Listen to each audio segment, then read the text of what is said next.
বর্তমান যুগে দেখবেন হক্কানি উলামায়ে কেরামের বিরোধিতা যারা করে, আল্লামা আহমদ শফি রহমতুল্লাহি আলাই সহ তাদের নাম নিয়ে নিয়ে তাদের বিরোধিতা যারা করে, তাদের সর্বশেষ দলিলে না পারলে পুঁজি হলো মুখের গালি। হাজার হাজার মানুষের সামনে গালি দেয়, দলিল নাই, কি করবেন, গালি দিবে।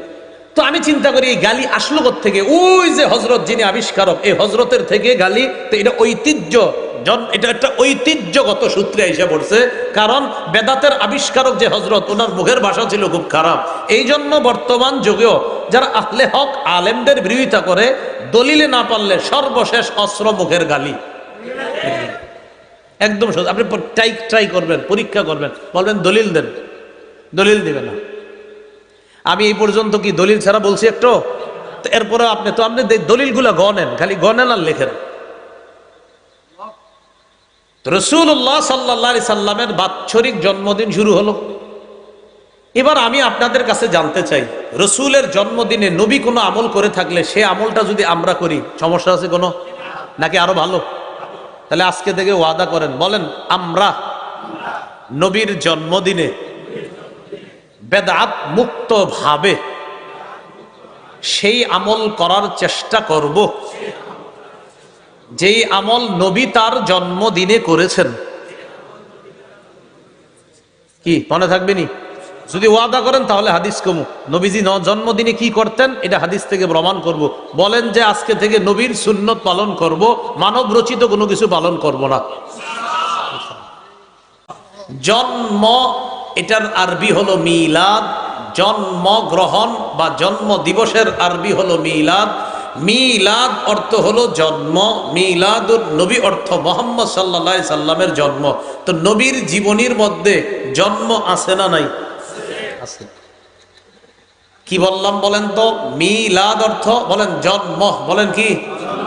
মিলাদুন নবী অর্থ বলেন মুহাম্মদ সাল্লাল্লাহু আলাইহি সাল্লামের জন্ম, বলেন সবাই।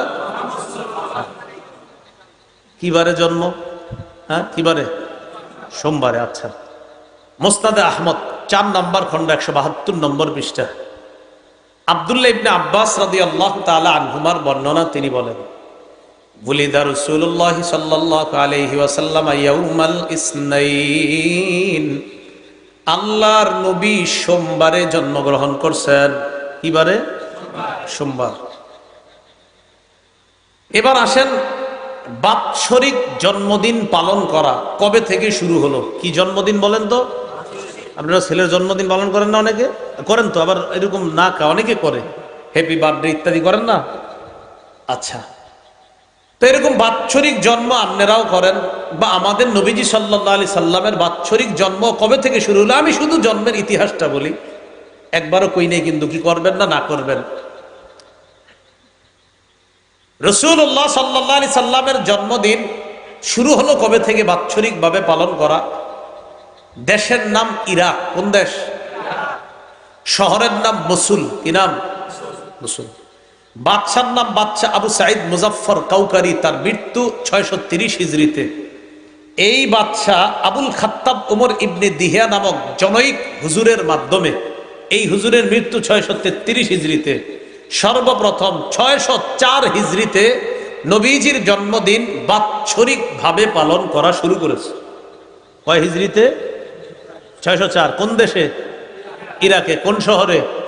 মসুল শহরে। বাদশার নাম বাদশা আবু সাঈদ, আর যেই হুজুর দিয়ে শুরু করছে তার নাম আবুল খাত্তাব ওমর ইবনে দিহিয়া। এই আবুল খাত্তাব ওমর ইবনে দিহিয়া যে হুজুরের মাধ্যমে শুরু করলো, এই হুজুরের ব্যাপারে ইবনে হাজার আসকালানি লেখছেন, যিনি বুখারী শরীফের ব্যাখ্যা গ্রন্থ লেখছে ফাতহুল বারী। লিসানুল মিজান নামক কিতাবে তার ব্যাপারে ইবনে হাজার লেখছেন কাসীরুল ওয়াকিআতি ফিল আইম্মাতি ওয়াস সালাফ। এই লোকটা পূর্ববর্তী ওলামায়ে কেরামের ব্যাপারে খারাপ মন্তব্য করত। খবিসুল লিসান, তার মুখের ভাষা ছিল প্রচন্ড অশ্লীল, খুব খারাপ অশ্লীল ভাষা ব্যবহার করত। বর্তমান যুগে দেখবেন হক্কানি ওলামায়ে কেরামের বিরোধিতা যারা করে, আল্লামা আহমদ শফি রহমতুল্লাহি আলাই সহ তাদের নাম নিয়ে নিয়ে তাদের বিরোধিতা যারা করে, তাদের সর্বশেষ দলিলে না পারলে পুঁজি হলো মুখের গালি। হাজার হাজার মানুষের সামনে গালি দেয়, দলিল নাই, কি করবেন, গালি দিবে। তো আমি চিন্তা করি এই গালি আসলো থেকে, ওই যে হজরত যিনি আবিষ্কারক, এই হজরতের থেকে গালি। তো এটা ঐতিহ্য, এটা একটা ঐতিহ্যগত সূত্রে এসে পড়ছে। কারণ বেদাতের আবিষ্কারক যে হজরত, ওনার মুখের ভাষা ছিল খুব খারাপ।